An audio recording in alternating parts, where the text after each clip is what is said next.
Bom dia, Felipe. Como vai? Tudo ótimo. Doutor Camargo, o que é o encontro de amanhã com a presença de vários políticos na Academia Sul-Rio-Grandense de Medicina?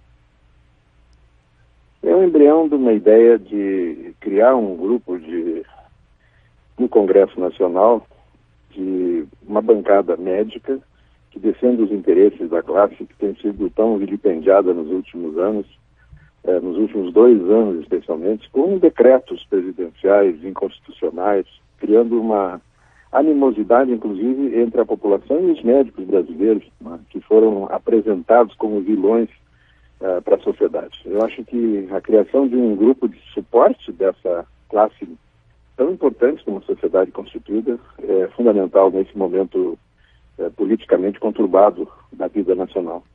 Tem médicos à direita, tem médicos no centro, tem médicos à esquerda. Todos serão convidados para essa bancada? Será uma bancada corporativista? Como é que vocês que não são políticos imaginam que vai atuar uma bancada de médicos no Congresso Federal, já que os médicos, aqueles já estão eleitos, são vários que já estão eleitos, né? E qual é o tamanho que vocês imaginam dessa bancada?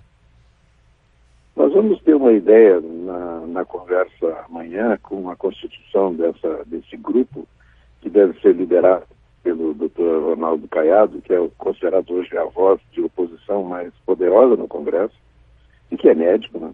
Que é uma pessoa que tem grande representatividade na classe, porque você sabe que essa questão, evidente que existe médico de direita, de centro, de esquerda, como em qualquer agrupamento social. O que é muito interessante é que a presidente Dilma conseguiu uma coisa que ninguém tinha conseguido, ela uniu os médicos. A maneira tão afrontosa com que a classe médica foi tratada criou uma unanimidade em relação a posicionamento político, né? E não houve nunca nenhum movimento que tivesse agrupado médicos de maneira tão uníssona quanto ocorreu a partir das atitudes anticonstitucionais, a criação de programas de assistência que vilipendiou a classe médica, que ultrapassou os limites da legalidade, né, retirando inclusive dos conselhos regionais de medicina a prerrogativa de dizer quem é médico, né? E esse tipo de atitude, evidentemente, que provocou uma reação. O que está acontecendo é uma organização dessa classe com uma pretensão de preservar os princípios básicos de oferecer medicina de qualidade, de exigir que o médico, para atender a população, tenha um mínimo de qualificação reconhecida e revalidada quando vem de fora. Nós não somos contra a vinda de estrangeiros, podem vir trabalhar, vocês podem vir trabalhar em qualquer área da atividade. Nós queremos é que, nesta atividade tão importante para a saúde da população, que eles tenham a sua qualificação comprovada.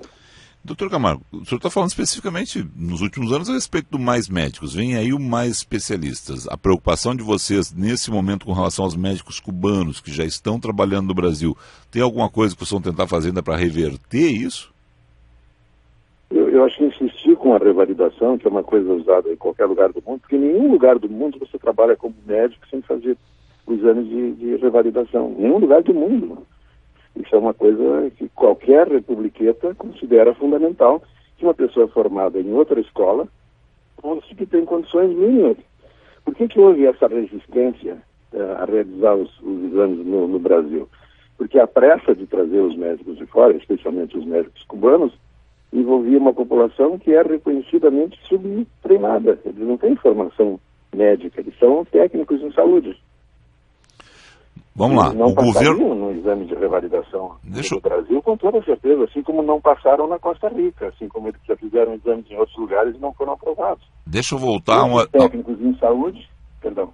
Não, eu ia voltar à questão da defesa do governo. O governo dizia o seguinte, ou segue dizendo, os médicos brasileiros não querem ir para os, abre aspas, grotões, periferias. Saindo os cubanos, vamos ficar sem médicos nesses lugares? Não, mas eles não vão sair, a ideia é trazer 60 mil, né? E segundo a presidente, esses 15 mil cubanos atenderam 50 milhões de brasileiros. Imagina que com 60 mil os outros médicos poderiam ser dispensados, e fecha os 200 milhões. O que significará que também o governo vai se tratar com os cubanos, eu imagino.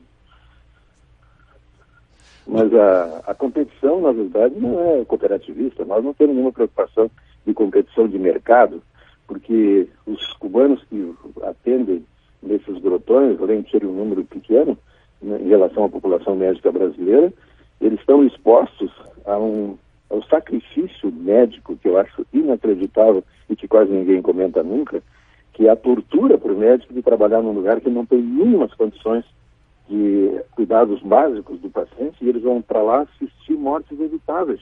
O governo transferiu para a classe médica a falta de estrutura para atendimento.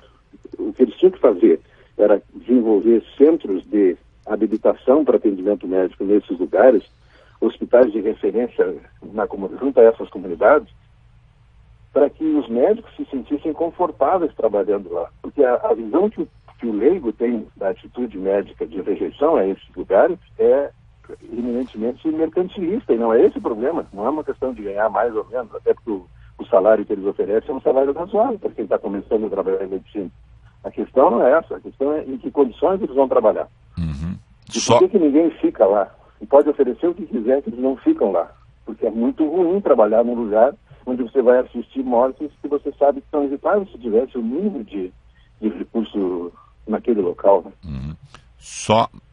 E ficou mais fácil para o governo transferir o problema para o médico, que se comporta, na visão deles, como um indivíduo elitista que só quer trabalhar, como disse o presidente Lula em uma determinada ocasião, os médicos brasileiros só querem trabalhar na Avenida Paulista.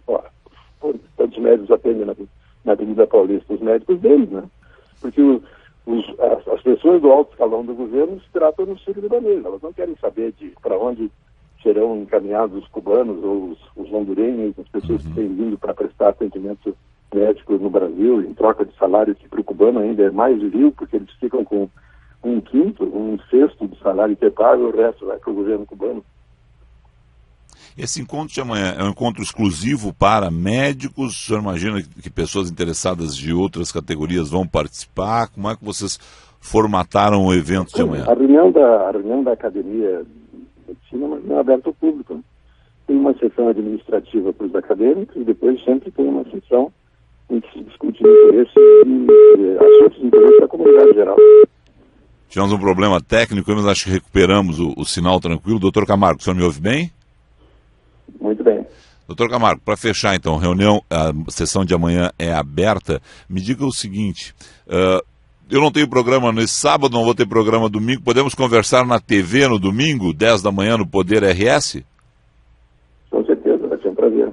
Tá bem, então vamos fazer o seguinte, e aí na TV eu tenho outros assuntos, afinal de contas o Dr. Camargo essa semana também foi escolhido no Prêmio Açorianos, né, como melhor livro de crônicas de Porto Alegre, né, porque o prêmio é da Prefeitura de Porto Alegre, mas do ano de 2014. Dr. Camargo, obrigado ao senhor aí, um excelente dia de trabalho e amanhã nós vamos acompanhar esse encontro de vocês para saber as definições e como vocês vão então, a partir desse encontro, montar essa bancada médica no Congresso Nacional.